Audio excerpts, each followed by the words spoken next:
Hello po mga kalingap. Ngayon ay kakaiba po ang ating vlog ngayon dahil tayo po ay na-admit ngayon dito sa hospital. Dahil nga po dito sa ating bukol sa tiyan na napacheck up ko na nakaraang araw. Tapos ngayon hindi ko na-expect na admit pala tayo.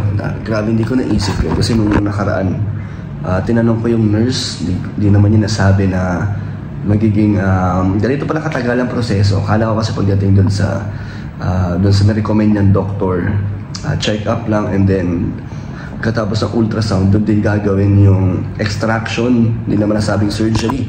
So kaya ngayon, in-admit na po tayo. Kaya kakaba. Ngayon lang ako kinabahan dito mga kalingap kasi nakaraan di ko naman naisip na magiging ganito pa yung mga admit pa, mag-surgery, operasyon talaga.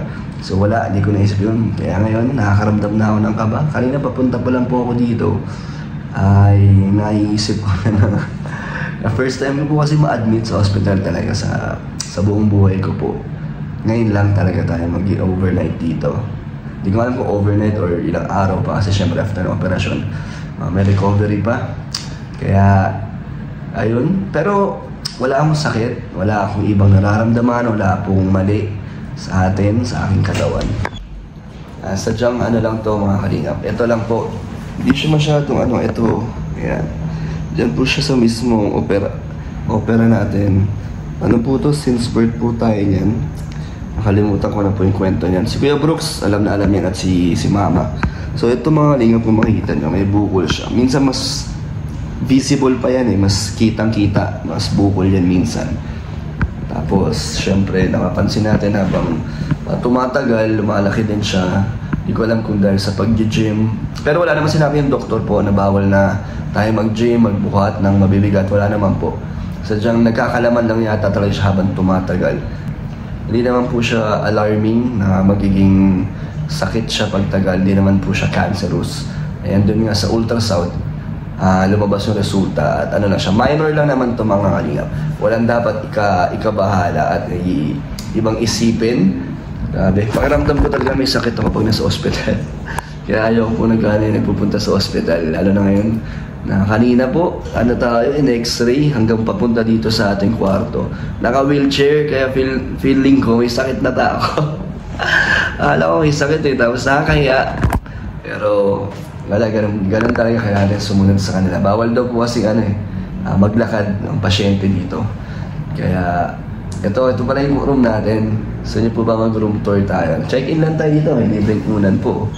Libreng unan. Kasi ito, may libre pang mga hygiene kit, mga panligo. Gawa tayo ng private room kasi nakakatakot Ito yung CR. Si Kuya Jomar baka mamaya bumusita or sabi naman ni Kuya Jomar pag may kailangan tayo, sabihan lang natin siya. So ito mga liya, may ref po. Para lang tayo mag-staycation dito. Kaso sa hospital nga lang. Dito, in-admit na tayo at bukas po ang ating operasyon. Tapos meron pa tayong fasting. Ang pinaka natin na challenge dito mga kalingap is yung fasting. Ilang oras din po yun. 8 hours yata ang walang kain. Nasanay tayo lagi nag-midnight snack. Kaya yun po ang ating challenge ngayon. Actually nag-fasting na ako na kagabi dahil sa ultrasound natin ng 6 to 7 hours po. Kaya ngayon fasting po ulit tayo bago para sa operasyon. Sana nga pagkatapos ng operasyon ay makalabas agad tayo. Kasi ayoko po dito. Kahit sino naman ay ayaw nila ng ganitong feeling na nasa hospital. Ako nga wala po akong sakit pero pakiramdam ko meron na dito sa loob. Kaya mas maganda makalabas na talaga. Hindi ko talaga ina-expect mga kalingap na ma-admit ako. Akala ko talaga simpleng lang to, pagtanggal kasi laman lang naman daw to. Kaya akala ko is parang simpleng extraction lang, hindi na operasyon. Kaso malaki-laki daw po sabi ni Doc. Medyo malaki daw kaya dinadala tayo dito sa hospital, dito kaya sa clinic. So ayun, tingnan na lang natin. Sana ay wala nang ibang maging findings pa kasi na laboratory na rin tayo sana ano, yun lang. Kasi nakakatakot kasi biglang malalaman mo lang may ano ka na eh. May mga sakit ka na pala na hindi mo naman na alam. Kahit walang karamdaman. Kaya hindi natin sinabihan pa silang Kuya Brooks. And ayaw naman din po ipaalam sa lahat. Ngayon lang, para experience lang at ano. May mga nagtatanong din kasi, may mga nakaalam din po dahil nag-live ako nakaraang gabi na nasabi ko to na magpapa-check up. Kaya ngayon nandito na tayo. Ituloy-tuloy na natin to kasi para sa atin din naman to. Pangit din kasi pag ano, medyo fit yung damit natin or nakahubad po ako. May bukol, ang pangit po. Pangit tignan, hindi siya normal. And kaya papatanggalan natin. And sabi naman ni Doc, pag natanggal to, hindi na siya babalik. Pero sure natin, bago natin pa-operahan, kasi baka mamaya useless lang yung operasyon tapos babalik din pala, edi nagkaroon pa ng tahi yung tiyan ko. Ko-confirm pa natin kay Doc yun. Tingnan natin kung sino yung makakasama. Pero kahit wala na po, okay lang. Wala naman po tayong kailangang assistant dito. Kuya Brooks, ano natin yan, update din natin yan syempre kasi nagtatanong-tanong din yan sila mama. Huwag sila mag-alala. Huwag po kayo mag-alala mga kalingap. Wala po tayong 50-50 na sitwasyon dito. Ano lang to, minor surgery lang po ito. Pero salamat po sa mga sa mga prayers nyo, mga nag-message po sa akin dyan, sa mga concern at nag-aalala dyan. Salamat po. Magiging ano din po ito. Matatapos din po ito. Kinakabahan lang po talaga ako. Po ang result sa ating ultrasound. So ito po ang resulta. Consider lipoma formation. Left lower hemiabdomen. Yan. Normal ultrasound study of the liver. So na ano yung buong abdomen po natin ay in-ultrasound po yan. At tama naman yung sabi ni Doc na lipoma nga daw to. Sinigurado na lang po para sa ating operasyon. Kasi dalawa po yung iniisip ni Doc. Baka yung isa is medyo mas ng konti sa lipoma. Pero wala naman po dapat daw hindi man siya cancerous yun.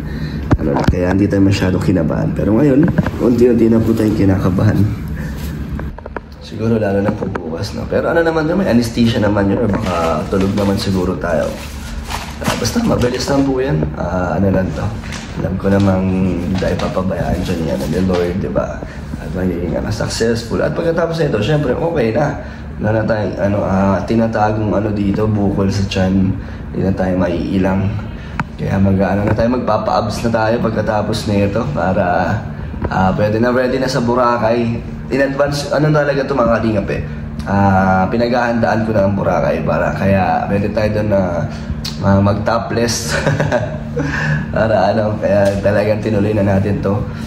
Pero rin kasi matagal ko na rin ito napapansin. Wala pa akong time magpa-check up and ayoko rin. Kasi wala naman po akong nararamdaman dito. Wala akong ibang sakit na iniinda. Kaya hindi ko siya pinapatingin. Pero ngayon kasi lumalaki po at pumapangit din siyang tignan. Kaya ayun, na natin.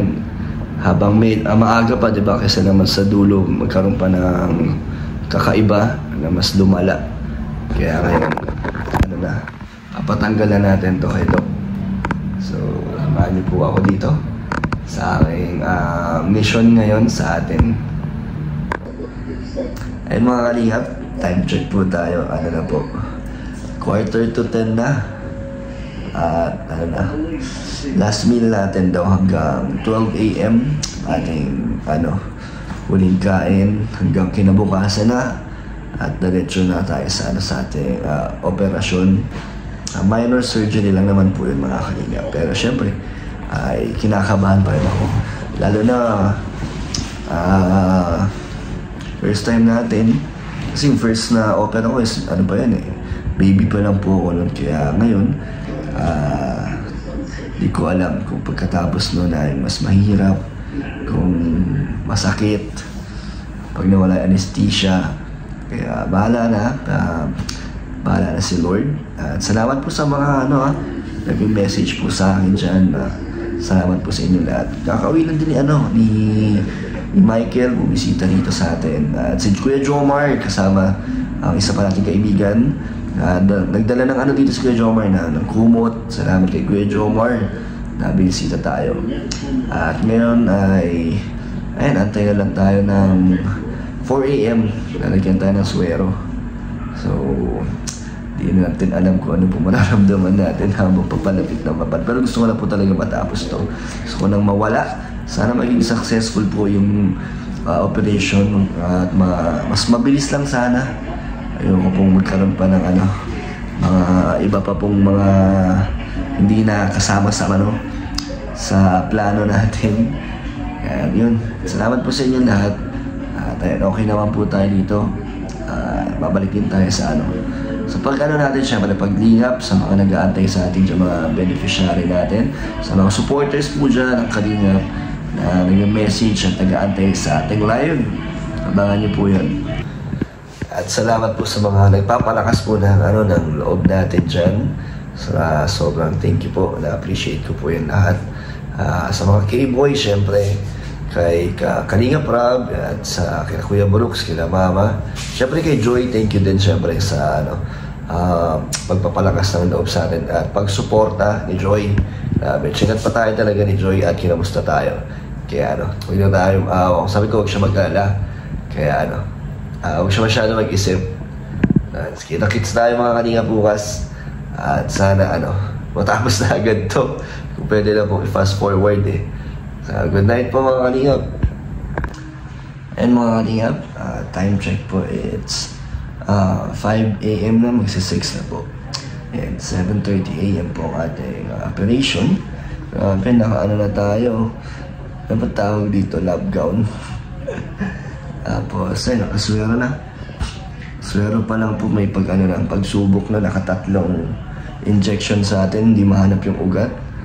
Pero ito na. Feeling ko tuloy may sakit na talaga ako.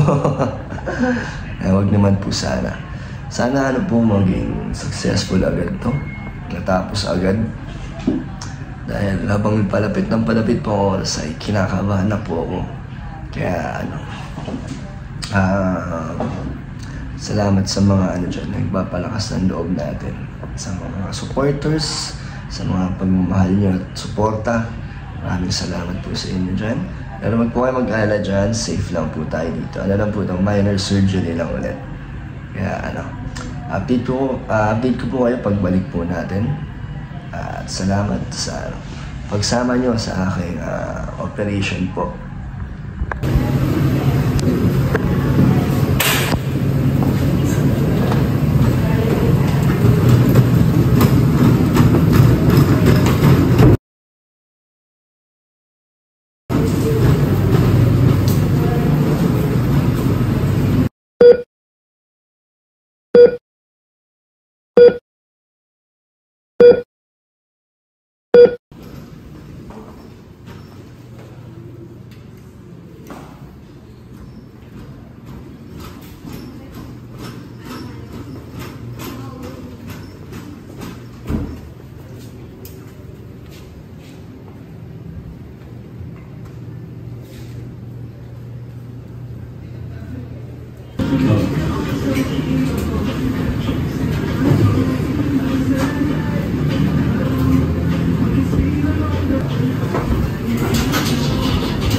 So mga Kalingap, ito na po ang ating kalagayan pagkatapos ng ating successful operation.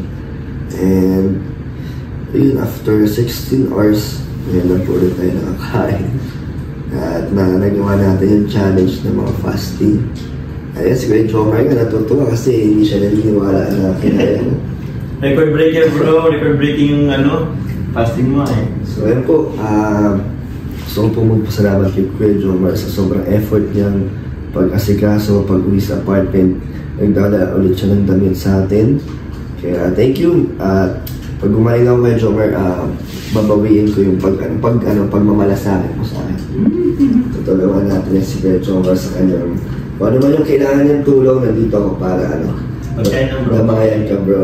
Pagkain ng bro. Ano pagkaya? Bayaran mo lang yung isang buwan kung sa upa. Ay! Joke lang. Ay, sige, lagi ka naman sa Nabwa. Joke lang. Hindi, joke. Pero yun nga, pag kailangan mo bro sabihan mo lang ako. Sige lang bro. Isang katok ka lang, isang wonder away lang ako. Ano? Wonder away. Wonder away. Literal wonder away. At ayun, so thank you syempre kay Michael din na nakabisita ulit sa atin. So check tayo. And si Kuya Brooks kanina nandito na Tita Elena. Pinapunta ko na kasi nag-aalala para magkaroon sila ng peace of mind. Parang pinabisita ko na kahit na hindi pa ako masyado okay kanina kasi halos kakatapos ng po ng operasyon ko, syempre anesthesia. Tapos ngayon, ito po, masakit siya. Hindi ko pa alam sa mga susunod na araw. Sabi ng doktor ay meron pong, actually hindi na siya naging minor surgery, naging na siya major. Kasi mas malaki and may iba pa silang nakita nung pagkabukas ng ko. Pagbukas ng tiyan ko, iba pala yung nakita doon sa ultrasound. So may mas may mas malalim pa. Hindi ko lang alam yung term. Pero yun na yun, may mas malalim at mas malaki pa yung nakuha. And biopsy para malaman kung saan nagmula. So 6 months daw tayo recovery. So ibig sabihin naman nun ay bawal tayo magbuhat ng kahit anong mabibigat. Siyempre lang yung pag-gym, talagang hindi ko alam na tagal, di tayo makapag-gym, wala na yung natin. Yung gains, yung build ng yung muscles natin mawawala, pero okay lang, at least basta maging normal ulit. Then syempre sa loob ng 6 months din naman tayo walang gagawin. Siguro 1 week lang nito na pahinga ko, makakapag na ulit ako, makakapag-vlog, makakapag-punta ulit sa mga beneficiary natin. At syempre makakapag-danjoy pa rin. Kaya kailangan natin syempre ng suporta habang nag-recover tayo. And ito nga pala mga lingap, huwag niyo pong sana huwag kayo magalit o magtampo kay Joy. Dami ko po kasi nakikita sa mga live na hinahanap si Joy or nagtatanong kung ba't hindi pumunta dito. Nababasa ko, may mga message din kung nakadalaw ba si Joy or ba't hindi pumunta dito. Yun nga, si Joy isa sa pinakauna po nangamusta sa atin nung nalaman niya na sa ospital at operahan tayo. Grabe din po yung pag-alala at syempre pag-suporta sa atin. And ako din namin nagsabi, and kanina nga nabasa ko nung pagkatapos ng operation ko, na medyo nagising-gising na ako, may message si Joy na yun nga, gusto daw pumunta, nagtatanong kung hanggang kailan tayo naka-admit dito at gusto niya makabisita. And ako na lang nagsabi na wag na kasi syempre alam ko bumili siya sa bahay nila at ayoko din makaabala ng sa oras niya, kahit alam kong gusto niya. Kaya na-appreciate ko talaga yun. Ako na lang po nagsabi na unang push, unang tumuloy kasi baka lumabas na rin tayo. Ayoko rin kasi talagang magtagal dito. Kaya ayun po, nandyan po ang suporta ni Joy kahit wala po siya dito. And sa inyo lahat po, maraming salamat po doon sa mga nag-pray para sa akin po. Grabe, salamat po sa inyong lahat na concern po kayo sa akin. At ito po, successful po ang ating operasyon. Nagulat lang ako sa nangyari kasi wala na akong malay po nun eh. Talagang pagkapasok sa OR, injection na lang po ako, nakatulog pagising ko, nasa recovery room, pagising ko, nasa recovery room na ako. May mga konting malay pero hindi pa straight yung hindi pa ako masyadong conscious. Hanggang eto, nararamdaman ko na po yung sakit. Lalo na pag nawala na yung visa na anesthesia. Basta at least thank you Lord na naging successful kahit na may iba palang naging findings sa atin. Kaya at least okay na. Sabi naman ng doktor walang problema. Kaya huwag na po kayo mag-alala, tuloy po tayo sa ating mission. At syempre sa Danjoy community, grabe sobrang na-appreciate ko po yung mga message nyo. Ang lalalim po, grabe. Ramdam ko po yung pagmamahal nyo bilang hindi na isang supporter, bilang magulang din.